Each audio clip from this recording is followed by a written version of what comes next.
with, getting things improved from insurance, and it's just getting harder and harder.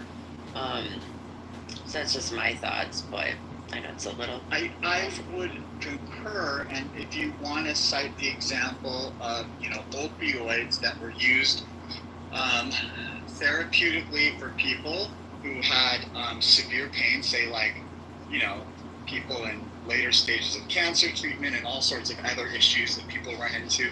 I do know that through the opioid crisis, we now have a system that for some, it has become nearly impossible for them to get, stronger pain meds. Now, I have a bias in this conversation because I lost a mother and a little sister to the opioid crisis, which I'm not going to get into right now, but I would be the person who would be railing in favor of just, if I was reacting, I would probably side with more restrictions.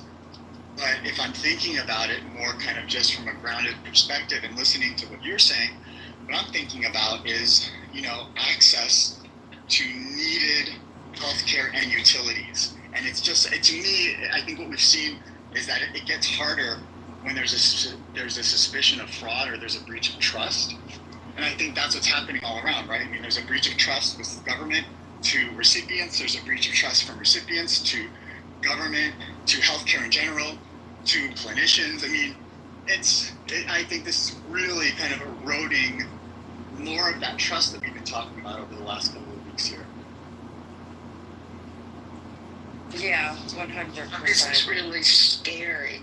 But I just looked up on Gemini, and it's the first time I've used Gemini to look things up about this. And apparently DOJ has been on site at HHS, and it is looking for things like this.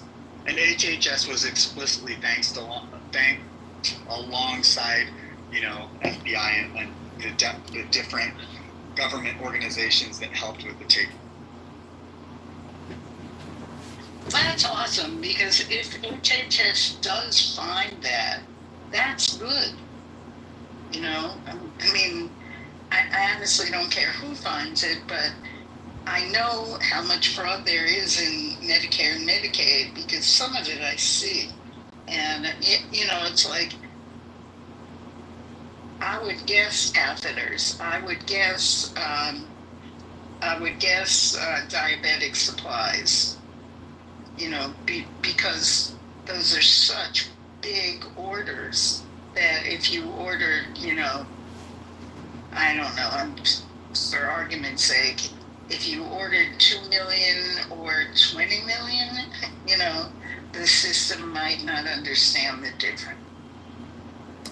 So this is a little bit of a nice segue into what I was hoping we could discuss a little bit more, and I'll just give you kind of a little preview of the notes of what I was hoping we might be able to discuss. So this idea of institutional betrayal, I think we're kind of in that realm. Victim vulnerabilities. So basically that adults experience authority bias, the tendency to comply when a doctor's name appears on paperwork, and cognitive aging slows fraud detection, health anxiety heightens fear, making free testing kits seem like lifesavers. But if you get a free testing kit, you're literally giving away medical information in the process. And if that is a fraudulent sort of endeavor, that could not turn out good. So, and the emotional toil on victims is quite severe. Shame, self-blame, sometimes suicidal ideation. One longitudinal study found fraud victims' depressive symptoms rival those of violent crime survivors. Regarding institutional betrayal, there are studies that show institutional betrayal predicts PTSD and depression over and above the original harm. Patients that feel gaslighted, essentially Medicare can't protect me, who can? Perpetrator psychology. So there's a classic fraud triangle here. Pressure, opportunity, and rationalization. Still applies, but recent research adds a fourth side, capability. And so many indicted clinicians possessed insider EHR access and billing expertise, giving them the keys to the kingdom. And so, the moral licensing also playing a role. I work 80 hours a week saving lives. I deserve a little extra. Small infractions snowball. And then the kind of the dark Machiavellian triad traits, personality traits, Machiavellianism, and psychopathy surface in white-collar settings. And they exploit opaque systems where harm feels abstract. Finally, we've got moral injury among honest clinicians. Picture an oncologist who spends evenings explaining to patients why their insurance flagged necessary chemo as suspicious. Well, this is kind of what you were bringing up. After the crackdown, she did nothing wrong, yet she absorbs the patient's rage. That is a moral injury. The erosion of professional identity when the systematic failure violates one's core values. Two more. So we've got also trust erosion in the public, right? So Gallup polls show trust in physicians, ethics fell from 67% in 2021 to 53% in 2024. So each scandal nudges the slope steeper, and the result is we get this defensive medicine where patients demand extra tests or avoid care entirely. Public health models warn of potential feedback loop. The more fraud, the less preventative screening, and the higher future cost. Okay, so finally, and then I'm going to close my mouth and... No, those are such great notes, Dr. Okay. James. Okay, great. So final one, and then then let's discuss. And then finally, group level cognitive biases, where we have the normalization of deviance, where every peer clinic seems to bill just a little extra, the aberrant becomes the ordinary, and we have complexity camouflage, where fraud thrives in confusing billing codes, oversight bodies experience information overload, a modern cousin of inattentional blindness. In short, healthcare fraud is both a financial heist and a psychological assault. Healing must therefore engage wallets and minds. And I have more, but I think that definitely this is a pause. And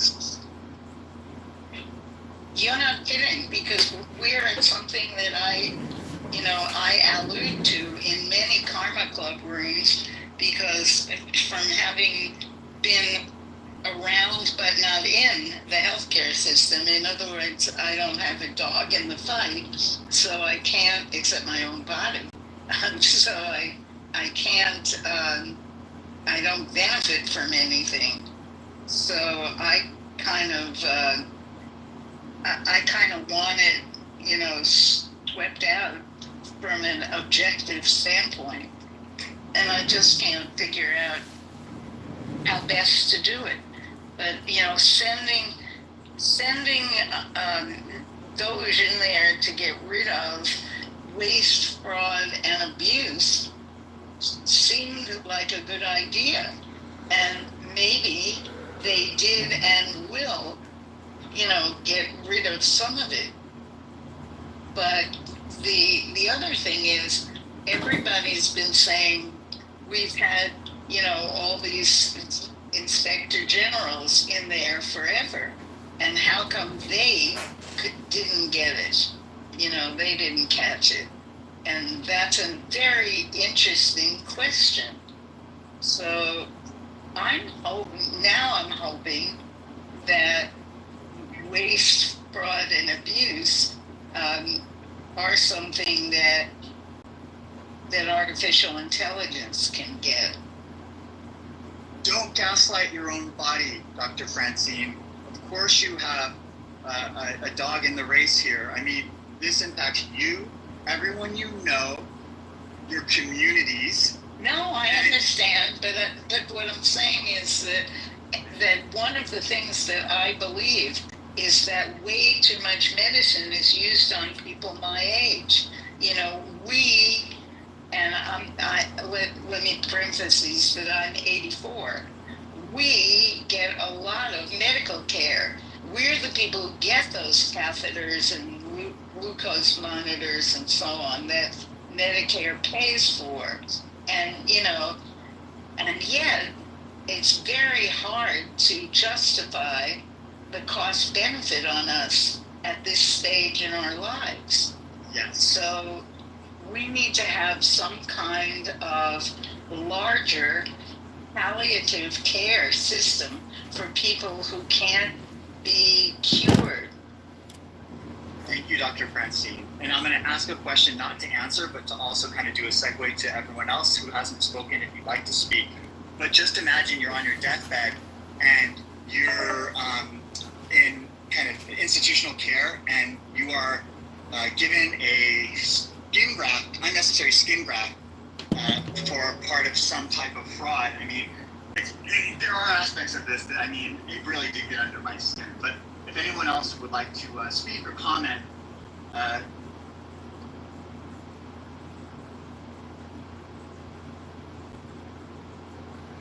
I mean, I was just looking up that in 2022, the Biden administration started a civil cyber fraud initiative, and it uses something called the False Claims Act, which has been around since, I think, like the Civil War, because people were charging the government for, weapons and all sorts of things. So this is not a new problem at all. It's been going on for years, and this investigation did start, I think, in 2022 because of the false claims for COVID, and they have recovered quite a bit of money from that. It's an ongoing problem, and the deputy inspectors that were all fired at the beginning of the Trump administration and replaced with Doge are the people that used to do this. So we already were doing this before Doge. They just renamed it, rebranded it, and put in new people. And maybe AI can help with it. I don't know. let me ask you a quick question about that. Both you and Dr. Francine brought this up. I mean, do you think that relentless AI surveillance of clinicians builds trust or breeds fear? It depends if the AI is actually working as it's intended to work. We don't know. Now, how do we know? We don't know.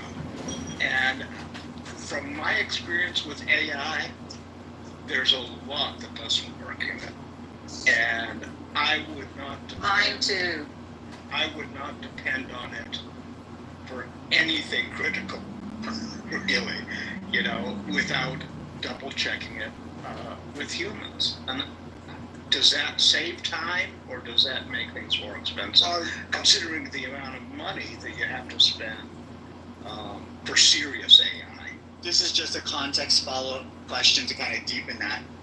How willing are you to give? How much of your private data are you willing to give away to increase the reliability of these AI models? Is something I'm asking myself. Where do I draw the line? Well, I actually think there's a deeper question to this.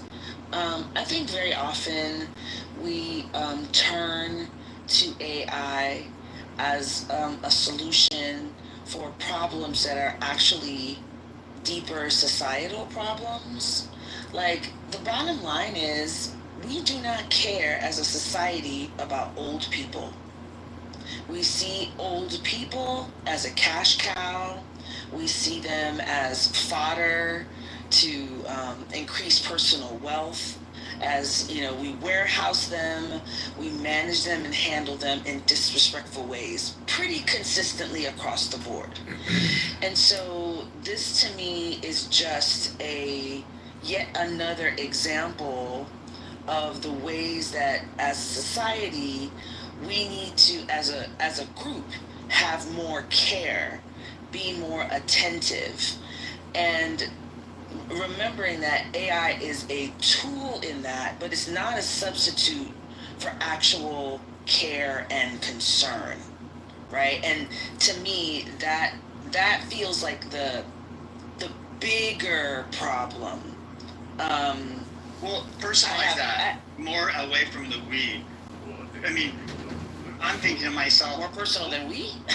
Okay, go ahead. well, would I be willing to give away all my private health data to protect my grandmother? Probably. Well, I guess that's not you're to me you're asking the wrong question. That's fine. Is do I want to protect my grandmother? Of course Right? I do. Like how the two. But what I'm saying is, of course we don't. We warehouse and dispose of our older people in American society. We're not attentive. We're not leaning in. It's not about care for them and respect for them. It's about profit generation. And so, I'm sorry, Denise, go ahead. yeah, and so to me, it's like all of this is like these are manifestations of that undergirding disrespect, right? That undergirding lack of diligence and care that to me feels like the bigger problem. Whether you use AI to solve it, whether you change, I actually have a deeply personal experience with this. I have a friend who was a pharmacist who got arrested, literally was put in jail because he was cutting down cancer meds. And we were absolutely, we were stunned. No, not opiates, literal cancer medications, treatment for cancer. And when we finally got to talk to him, to really sit and talk to him about it, he was just like, I got into this business to make money.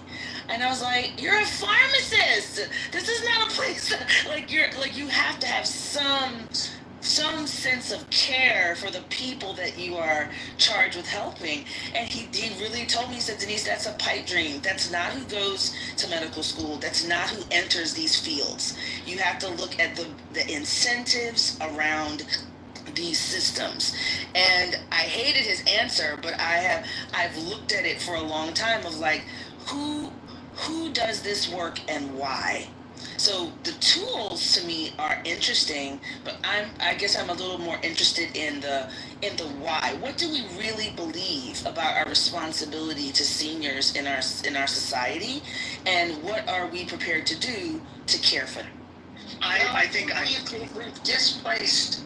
Dr. Francine, I just want to get the reins of the discussion. I was kind of lead and just acknowledge that is a really fucking great question, Denise. And my hope is we have some time to get into that. I just want to lay down a final couple of notes so that I can feel like I've sort of gotten out what I wanted to get out of the reporting part of this, and then we'll finish the discussion. So part 4 was essentially just looking at how do we reknit the fabric of trust. And I'm going to go through this really quick. So basically what I want to offer is radical transparency, publishing near real-time dashboards of fraud investigations with plain language explanations of recovered funds, sunlight disinfects, having some ethical AI guardrails, so integrating anomaly detection co-pilots into electronic health record systems, but design them with patient-centric language to avoid techno-suspicion. 3, trauma-informed restitution. Pair every financial recovery hotline with mental health counselors trained in shame, resilience. Money alone cannot mend betrayal. And 4, moral inoculation training. Embed scenario-based ethics modules into medical and business schools that simulate gray zone temptations, fostering internal moral compasses rather than mere rule compliance. And so this is not a cure-all, but just sort of, I'm throwing this out there to maybe continue the discussion. And if you want to just follow, Dr. Francie, if you want to follow Denise's thread, that's totally fine. We're in the open discussion portion of this. I do, because I think Denise has hit on a very important, first of all, I am a senior.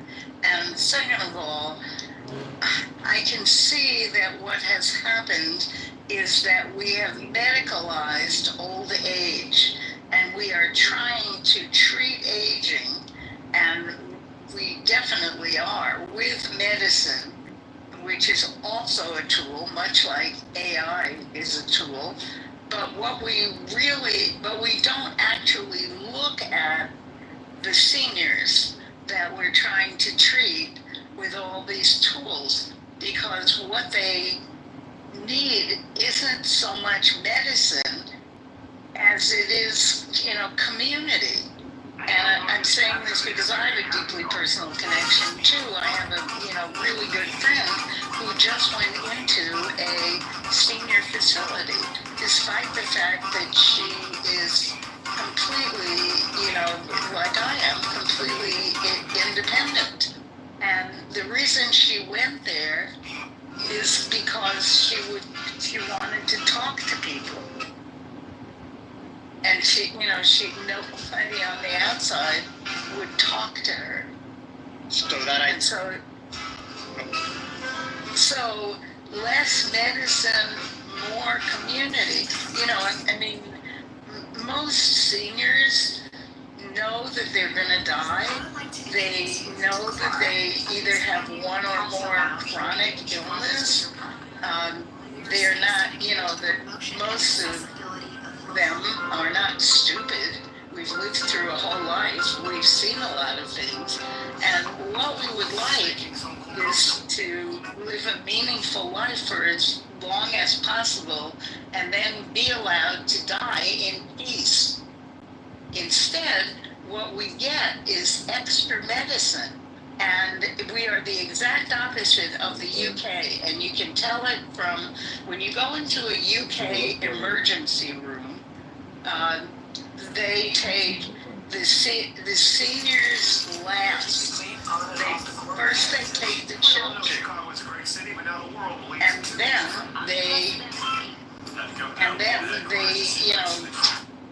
and they take the middle-aged people, and then they take the seniors last. And the reason for that is that they're using resources, going toward the future instead of, trying to prolong the past. And I'm not saying that I don't want any medical care, but in the U.S., what they do if you're in an emergency room is they take the older people first, and they stabilize the heart attacks and all that stuff. And then they get around to everybody else. Well, would you disagree that actually what's happening perhaps is they're just looking for, to treat the most severe, most acute issue first, no matter what? Because because they have a policy. Who's they? This is a stated policy in the UK. Oh, in the UK. What about in the US? What? No idea what the U.S. policy. So anyone else have any thoughts about this? And I agree. Denise, your question is really poignant. I'm a little stuck on this idea of we here. Who is the we? Because I'm having this dissonance within myself, thinking, I've given over, 2 decades of my life to wanting to be someone who is a part of the solution and not part of the problem as it relates to, the healthcare system, and following the path I followed and getting into debt as a result, and, all sorts of,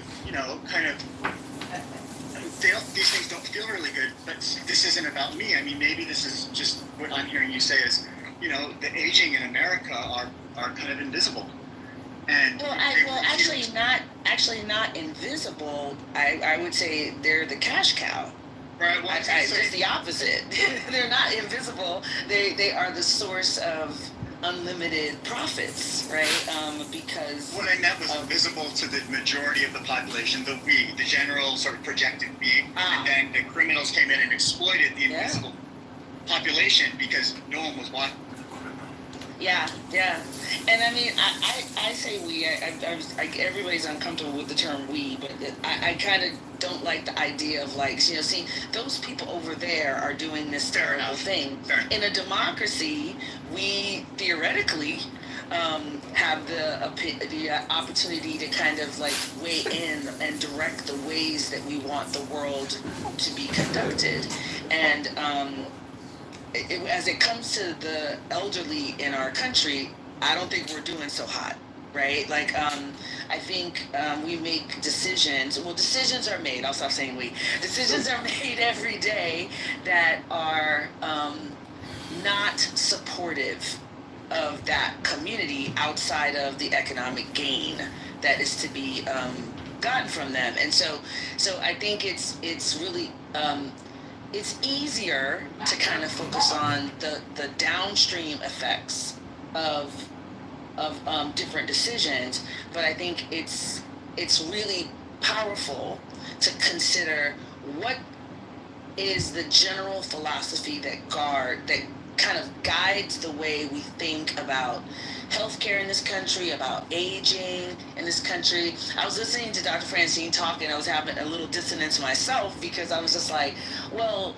it's like, we all want to save people if they have the ability, any medical ability, any tool that we have to be able to save someone, we want to use that, right? And so listening to Dr. Francine saying, well, I don't know about that, is something I have to sit and really think about. And I think that conversation is like slowing down and being like, what is it that we actually believe, and then working from there, right? So like, take example the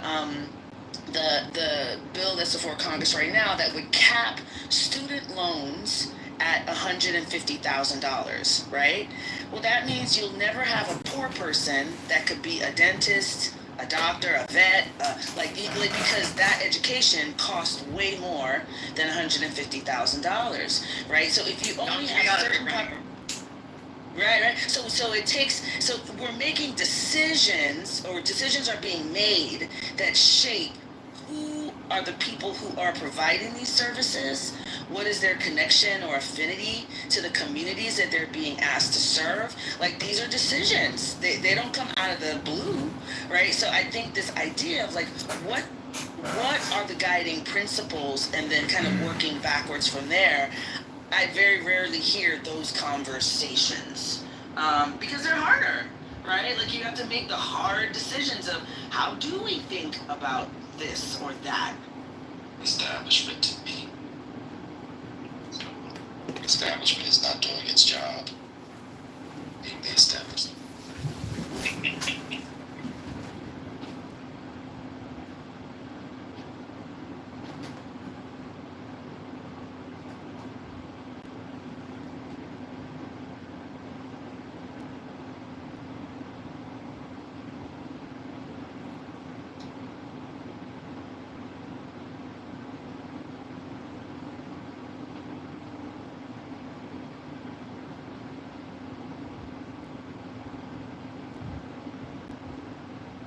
We have breaking news. J.D. Pritzker picked Christian, what's his name? Christian Mitchell to be his running mate for lieutenant governor of Illinois. He's an African American brother. Because I think the current lieutenant governor, if I'm correct, is running for Senate. Stratton. Okay. I think he's the deputy. What is he? What's the title? Christian Mitchell? Yeah. He did something in Chicago. They use Chicago. He may have a job too, but he did something in Chicago. Yeah. Oh, he's deputy governor. That's what it is. Okay. Okay, yeah. Cool. He just came out an hour ago. He did campaign videos. Nice. This Bob Villain story is fascinating, because I don't know who this is, but apparently he was coming to the U.S. for these big tours. Some sort of urban punk band, rocker guy. I don't know if you guys know who this is, but they took his visa away because of what he said at the Glastonbury Festival concerts last week.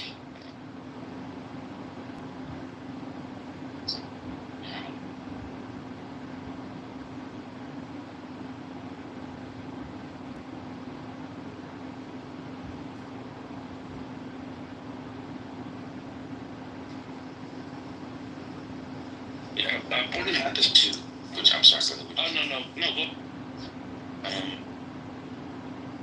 Someone would have to write a book on it, and I'd be very interested.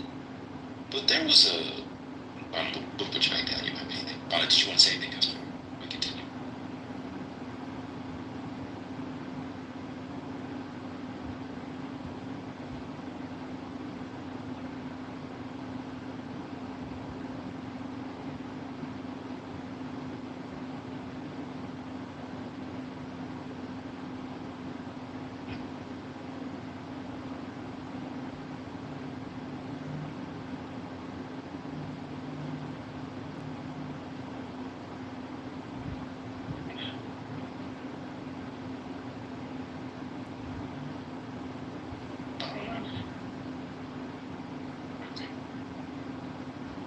the New York Democrat establishment, the actual New York City Democrat establishment, is endorsing the guy.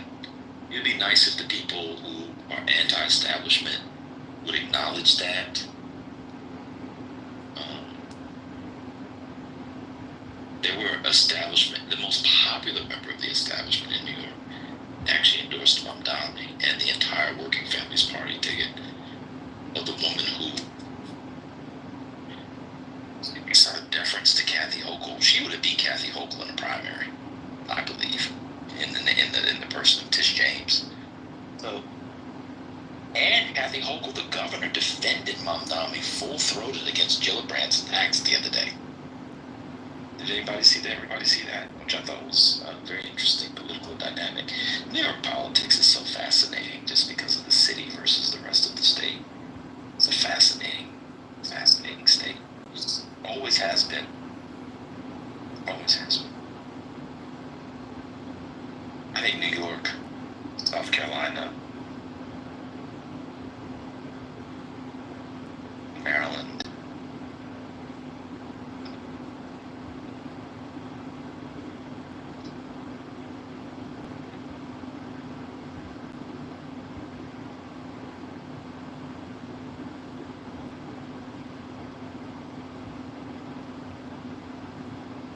Georgia, maybe they have the most interesting histories. Anyway, especially early in there. But in any case, it's good to see.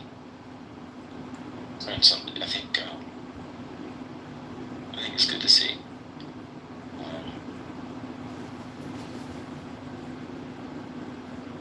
It was a shame what happened to Adrian Adams in the election. I wish she had got more support.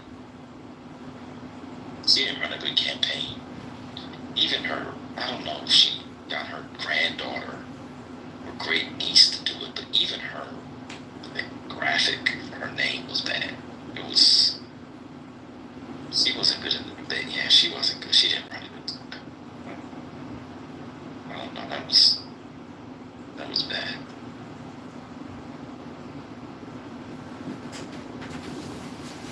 It's kind of like Maya Wiley. And Maya Wiley's campaign was I'm familiar with her, yeah. Yeah. She's a smart lady, but here comes Scotty. These people are like, I literally looked at my clock and I said, I'm gonna start talking. I started talking about this. And I said, let's see if it gets to 2 minutes before Scotty raises his hand. And it was 38 seconds. These people are, it's just so predictable. Well, you're talking about my backyard, but I don't know why Maya Wiley didn't run this time, because I really liked her. She would have been great for this moment. And my girl was Adrian Adams, but not a good campaign. Yeah. But, Catherine Garcia and Maya Wiley, were basically splitting a lot of that vote last time. And Catherine Garcia ended up being number 2. I know. And I liked her a lot. She was the head of the Department of Sanitation, one of the most important jobs in the city. Yeah. And she did a great job, but we got Adams. That was that was a strange race because, to your point,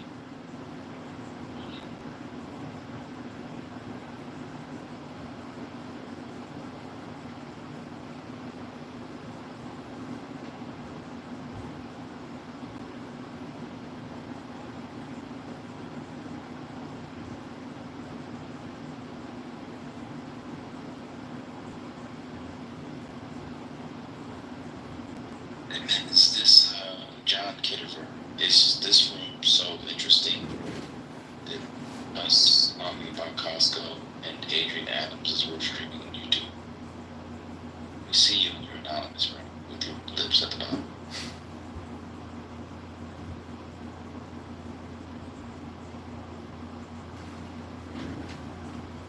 Oh, by the way, I don't know if it matters, but the ranked choice round 2 voting comes out at noon for New York.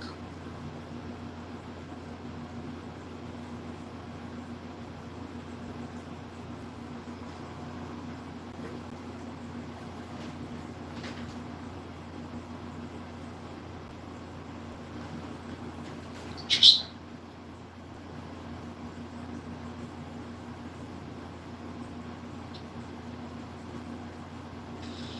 Um, you said round 2. Yeah, because I mean, Mamdani's still not official, but he has, 43%, so it's going to take him over the top, round 2 most likely, but those official results come out at noon. So we can see if there's any, like, trend or, or whatever. Okay. Because- Okay, but because I did rank choice, they just what process of elimination or something like that. Yeah, exactly. And Okay. and the votes will go to whoever ranked Mamdani second. Will be added to his score or score tally, whatever, to get him over 50. But it'll just be interesting to see if there are any other trends in a certain direction with this. It won't matter because he's gonna, be the nom. And how much did he get on the first round? It was like 44% Like or 40, something? yeah, 43.6 or 44. Okay. Okay. Cool. I mean, Cuomo may have run the worst, laziest campaign I've ever seen in my life. It's almost like he didn't want it. And he was just coasting on his name. Yeah, he showed up to like no interviews, no pressers. Hold on. So, Edmund in Chicago, John Kitover, the Trump loving so-called yogi. Is this content so fascinating that you need to stream it on YouTube, bro? Just so you guys know, he's streaming on YouTube. So, John Kitover, we all know who he is. I'm reporting the actual account to the police. I've actually called the police because we know where he is. I want to We're report. collecting evidence. It's the guy. I'll put his YouTube channel in the. Is that the in one the who chat. refers to himself as Congressman, even though he hasn't been Yeah, elected? Congressman John Kitover, okay. the 16th. It's just a strange. That probably is illegal as well. It's a strange way to go about your life as a middle-aged man, sitting in your home all by yourself with 35 phones, Recording for uploading hours. content, recording for hours endlessly, and then listening to people talk about ranked choice Call the voting. police. Why don't you just ask for consent and then people will give it or not? We don't consent. We see you in the anonymous. You're the only anonymous in here. And online, we can see you're anonymous as you throw it on the phone.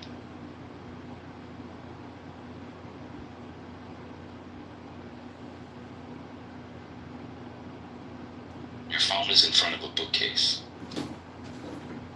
You got a little blue dot at the top. You got your anonymous thing on the left side. Your phone is on the stand. We can see you moving in the back through the reflection of the phone. It's just really stupid. What's up, Go ahead, guys? so let's y'all can talk about what you do think. Are those plastic hangers? Oh. White plastic hangers in 2025? Wow.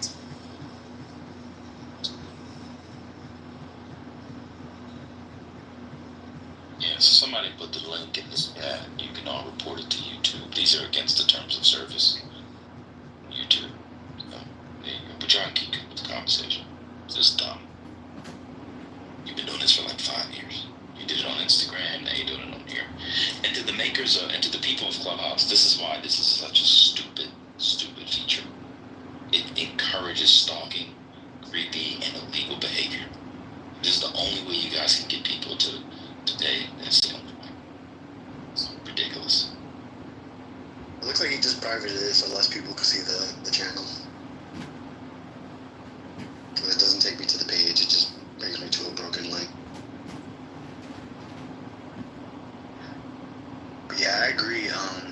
with Scotty. Cuomo ran a shitty campaign. He didn't show up to any interviews, any pressers. Well, barely any interviews, barely any pressers. It's almost like he didn't give a fuck. He probably thought that there was no chance in hell that he lost. Or maybe he didn't want to win. I don't know. It's weird. And he was terrible at the debates, too. I mean, I want to say that I'm happy that he didn't put in as much effort, because he easily could have won if he would have just put, some type of effort in. Because people were ready to forget about all the bullshit he's done. He still had canvassers.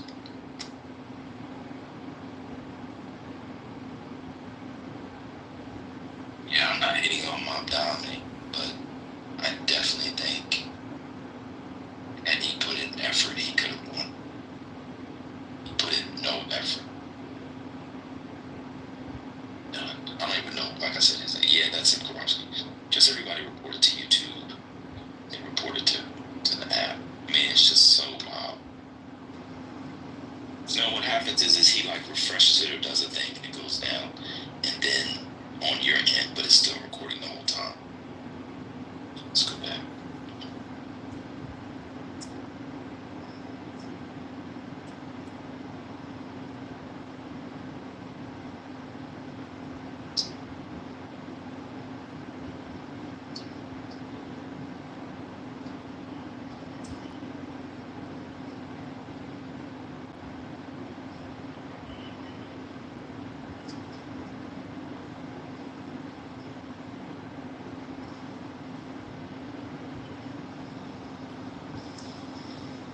If you really want,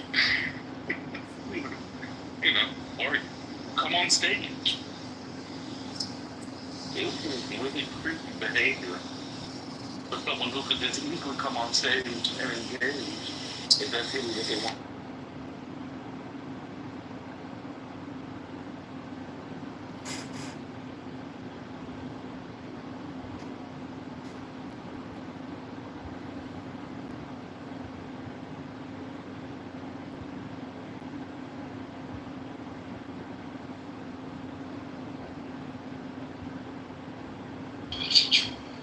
It encourages stalking.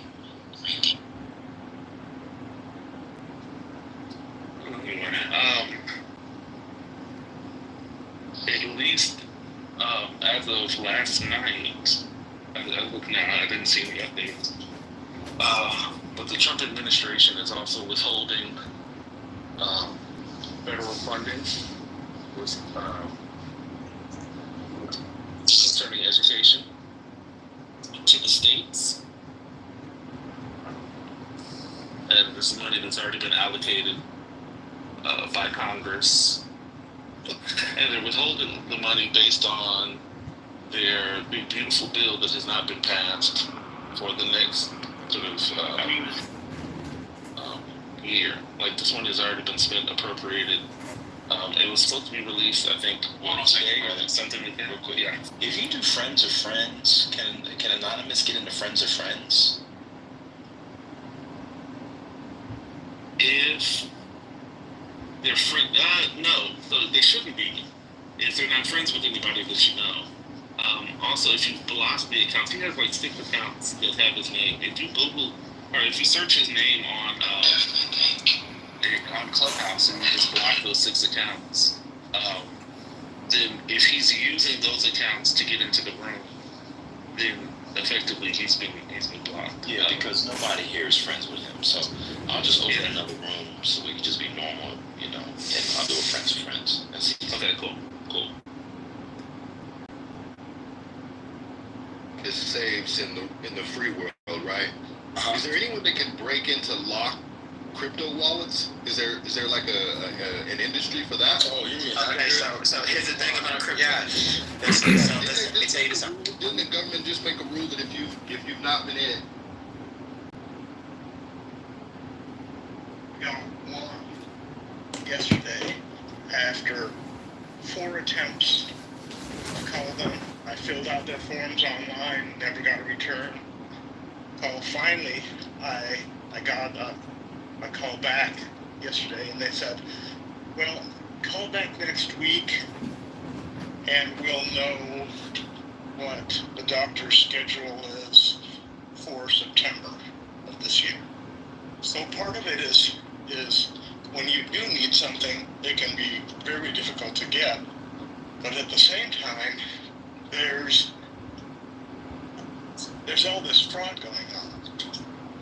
And I experienced this fraud directly when I moved to LA, and I was working for a group of people who I believe were fraudsters.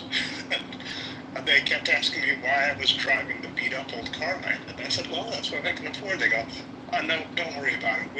We'll get you a Mercedes.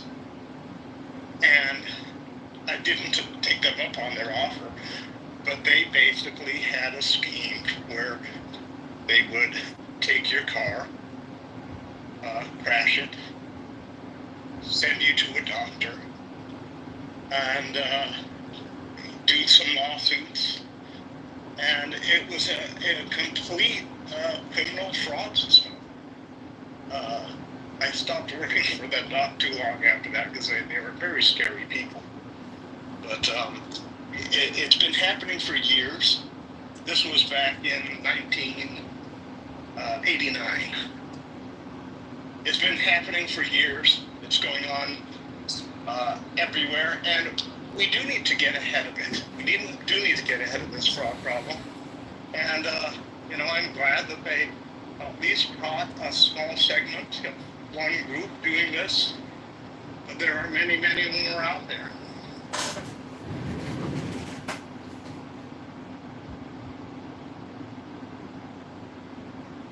Anyone else who hasn't spoken yet want to comment, or should we move into the goodbyes? Rick, look up Cola Guard. Anybody who hasn't spoken yet wants to speak? Yeah. Anyone who hasn't spoken yet wants to speak? Yeah, I just wanted to say thank you, Dr. James. I'm going to call you Santiago from now on, so Chago. Please answer my message in the back channel. And I'm glad that they're paying attention now. So for the Indian Health Service, this has been happening for a long time. The Indian Health Services pay the most per procedure out of anybody, whether it's private or public insurance. And so even people who are in the system, if they have private insurance and Medicaid, the IHS is supposed to be tagged last. Often the whole bill is paid by private insurance and Medicaid, and then double booked or double billed through IHS. And so these people are taking advantage of a system that already is devoid of money. So most recipients of the Indian Health Service, which is a treaty right, it's an obligation, get about a third of what every other American citizen gets for publicly funded health care. So prisoners get 3 times the amount of money for their health care than the Indian Health Service. But these people know that Indian Health Service pays top dollar, so they take advantage of them. And I am not Indian, I'm Mexican, and they billed the local Indian Health Service for my care, and I had to keep correcting them, but they kept sending the bill to Indian Health Service.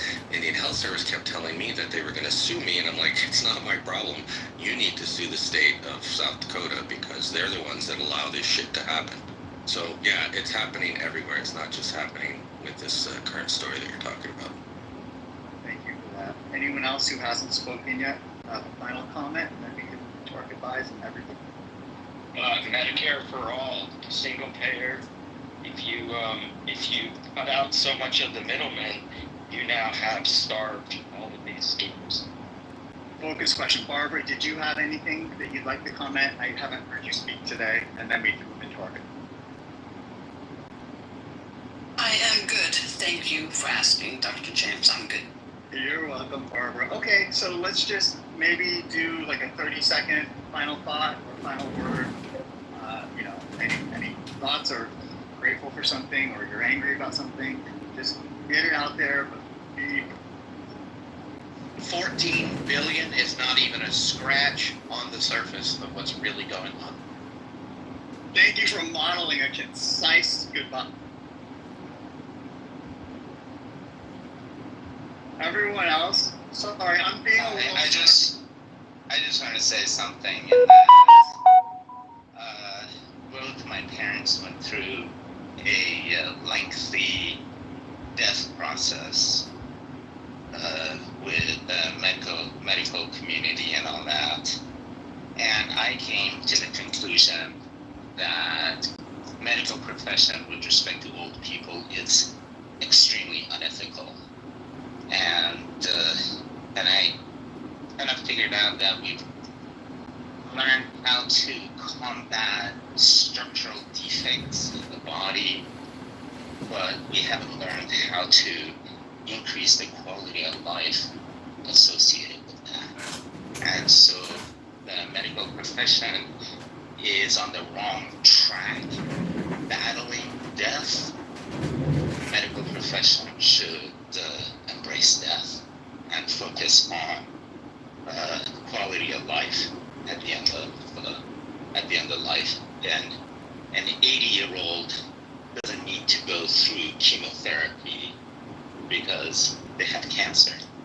They can just give them comfort measures. And so I think that would be the ethical thing to do and not the treatment. That's all I want to say. Thank you very much for an outstanding room and everybody who talked. I really, really enjoyed it.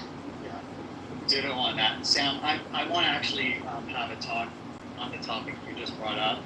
I think that deserves more room to breathe. Communist to criminals and frauds. Figure that out. I'll look into some things. The idea of just having a dying process that really serves the person rather than all the other things we're experiencing right now seems like a really important topic. Anyone else have any final thoughts? Just 30. Well, just let's take care of our health because we need you all here. Amen. Okay, I'm gonna shut her down. If anyone speak now or until tomorrow. Okay. Thanks everyone. I agree with what Sam said. I mean, it really today just. That everybody attends and complains because we got to get this stopped.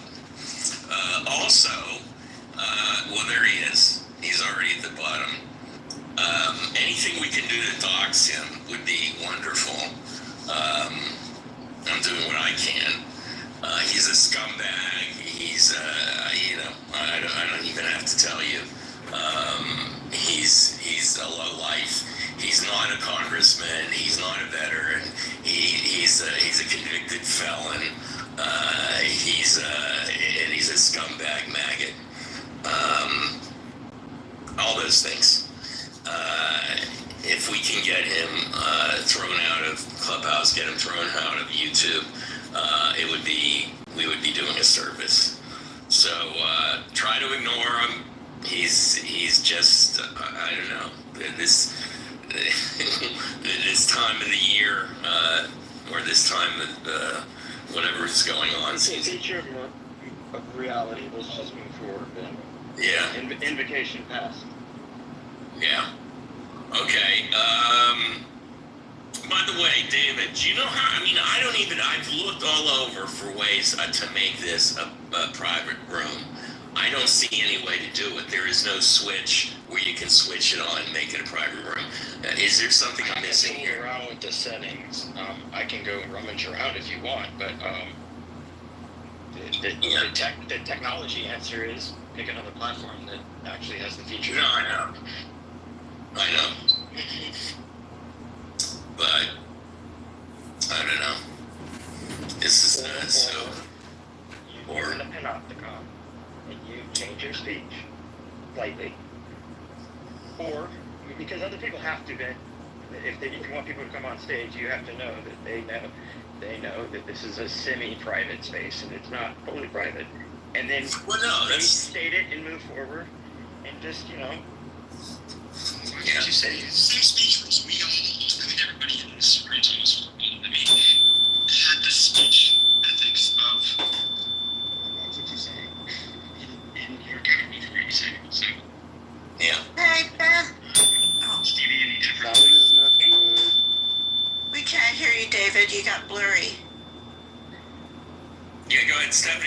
say something? Yeah, I have a small room where we just do a debrief of my weekly room. Yeah. And it's only, and people are constantly, sometimes we have guest speakers, so I invite them in for the debrief. And they're always telling me, oh, if I don't do a direct invite, it can't find me. So Yeah. there is a way, I think, that you just only pick the members, you list the members who are members of that room. I think there is a way. I'll try to remember how to do it. I mean, I think if you make it a live room, which means that it can't be posted ahead of time, and it won't go out to the house. What it means is that I would have to go out and remember everybody's name and invite you all individually, and otherwise you wouldn't even see it in the hallway. Right. So I know I could do that, but that's going to defeat the purpose of everything. Well, you do have your list of members in your house. You have your whole list of members in your house. Well, that's true. You don't have to remember them. They're all there. And I think that's it. You just make members, just the members, and then they're the only ones that get the announcement, and you don't do public announcements. I think that's it. Something like that. Okay, because you know what? The one place I hadn't looked was my own personal house as opposed to the Deep State Patriots, so maybe that's what it is. Well, the Deep State Patriots has your list of all your members also. Right. Yeah. But if I do, if I make the house, the room through Deep State Patriots, I haven't seen any way to make that private or friends of friends. There's no switch to do that. I don't think I don't know if there's an instant switch, but I do know that I'm pretty sure that you can start. I think you can control who comes in. I'll see what do you have any information? I do. I just came in, but I think what you're asking is how to make this private. Yeah. Yeah. So like with the creative writing workshop house, only the people who are in the workshops are members of the house at any given 6-week period of time. Okay. Right. So when the workshop ends after 6 weeks, I have to take them all out of the house in order to put new people in. I have to kick them out to put new people in so it's useful. So you can't do it that way because when you do that, that person will never get in again, like what we dealt with OD. Yeah, and with the water. But you absolutely have to start it as a new house. There's no other way around it. You have to do it you can do it from your own account, from Ben Mendes. And then what you do is you allow whoever you want to have be in the house. Only those people get the announcement about it. And what I would do is every week I would send out an announcement 24 hours before, just a reminder for the house for tomorrow. And then I would open the house and only the people in the house already would get the announcement. But you can't do it out of Deep State Patriots. Right. Yeah. I mean, if you could like change the name a little bit, like instead of it being, you could change it better, live from. That would do it. But it wouldn't retain. It would retain the 3,500 members. Yeah, I'd have to start from scratch. Yeah, you have are all 3,500 members sterile? No. So that's the problem. Yeah, that's the problem. You have to admit that 3,400 is unmanageable. Yeah, you have to start over with who you admit. Yeah. Well, Maybe let's he's see. among them. That's the other problem. He has 6. So many aliases, right? Yeah. I don't know. I think tonight there's going to be a big pushback, and hopefully they'll at least allow the moderators to kick out Anonymous because it's crazy. Or you know what? As a compromise, I would pay the $4, whatever it is, the $5 a month as a moderator. I paid for the privilege to be able to kick out other Anonymous. I mean, they should at least do that. That would make them extra money. But they should just do it out of principle. I don't think they're going to change it at all then for the time. Really? Yep. Really. They like it. It's what they want. Yeah, but they're, there's been a lot of outrage. Their product is not your product, Ben. You Yeah, I know. realize technology will colonize your concept. Well, this would It be. doesn't matter who you are. 3,400 members is too small because it's not a pure. You're not a priest class here. You don't have pure members. It's not a real club, not a real dinner party. So anyway, let's just move on today. Well, this will be. It's unlikely that the policy will change. Look, 79,000. Probability says unlikely. Move forward. 79,000 members is too small. That's why there's chatter now, because 79,000 members was not enough to get them to change anything. So. By the way, how's Chatter doing? Because I'm never on Chatter. Are people using that? I'm over there. I'm experimenting. They just went V2. They just went public with their thing. In spite of the reputation of Nelson, the founder, they have really good staff. Like Nozzle is one paid person who is helped design it and does all the troubleshooting and really good. There's a few other people. The problem is the numbers, but they have some really great features. And you can play videos, live stream a room. You can, a bunch of tech videos. You can only get that if you pay now. If you got in on beta, which I did, you can use their studio without paying. But yeah, it's just a matter of growing it. I don't like the people. I mean, I've been on there since the beginning, and they never have enough money to keep developing it along, in a straight line. They have to do it for a while and then stop and raise more money and do it for a while and stop. And it's hard to build community because people go away. Right, like anything new, but yeah, it's they've developed it now. Now it's just bugs and growing other things. They don't have replays yet. They're gonna start. But it's a new venture. It's a new startup, and they're and it's monetization is a big feature, and there are, just like here, it's the really what I would consider high quality rooms like this one. The ones most of us like to go to are not as many, and you need to track them down, just like people need to track us down here. So. Right.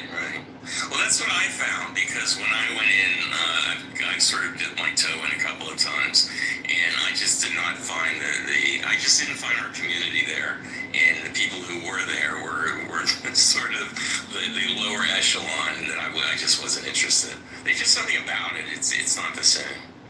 So for whatever issues we have with Clubhouse, they have attracted a really good community. I mean, I like you guys.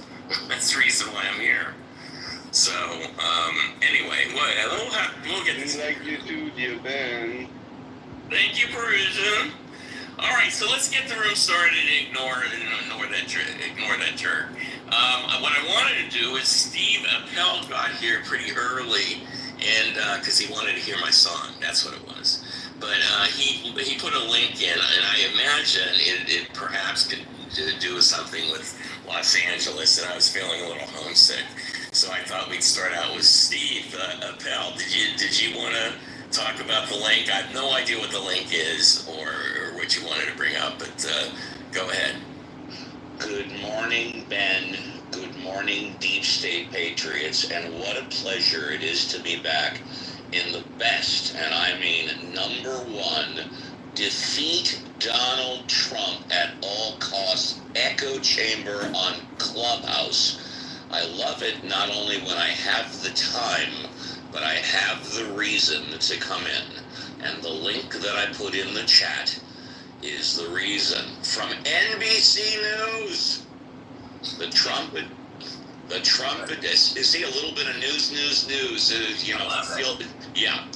The Trump administration has sued the city of Los Angeles over its immigration policies, claiming the city's law discriminates against federal law enforcement agencies by treating them differently from other law enforcement authorities. The lawsuit, which was filed in the Central District of California, notes up at the top that Donald Trump campaigned and won the presidential election on a platform of deporting the millions of illegal immigrants the previous administration permitted through its open borders policy to enter the country unlawfully. The suit, which names Mayor Karen Bass, the city council, and the city council president, Marquise Harris Dawson, as defendants, claims that Los Angeles laws and policies obstruct the enforcement of immigration laws.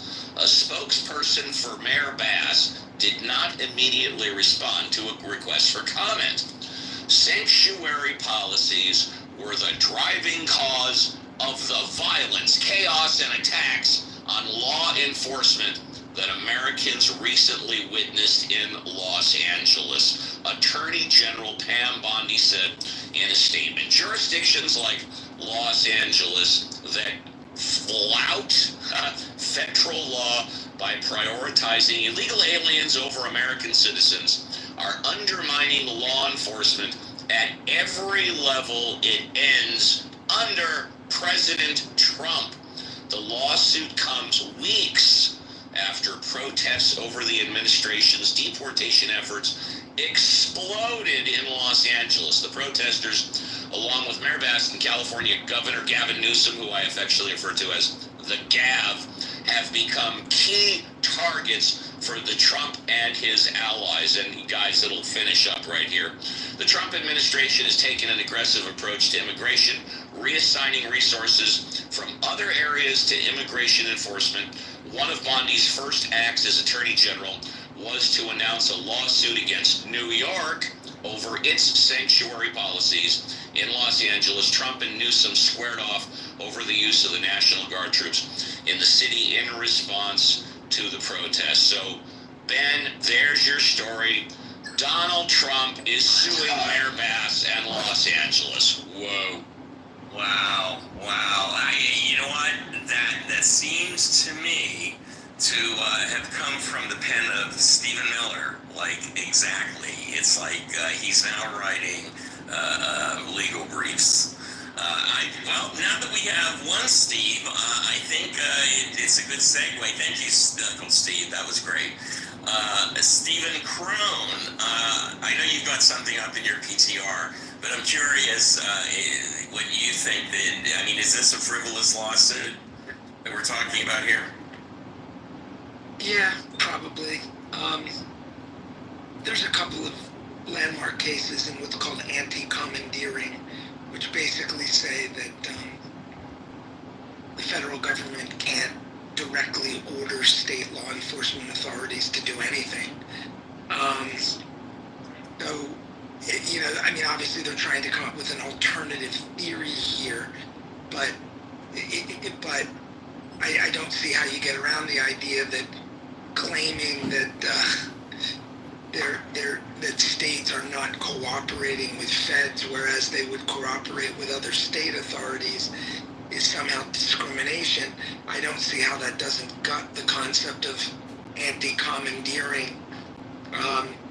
So principle one is, again, the anti-commandeering doctrine under the 10th Amendment, which says, federal government can't directly order state law enforcement authorities to do anything. And then the second piece of that is, well, but what about the federal government trying to get them to do what they want by denying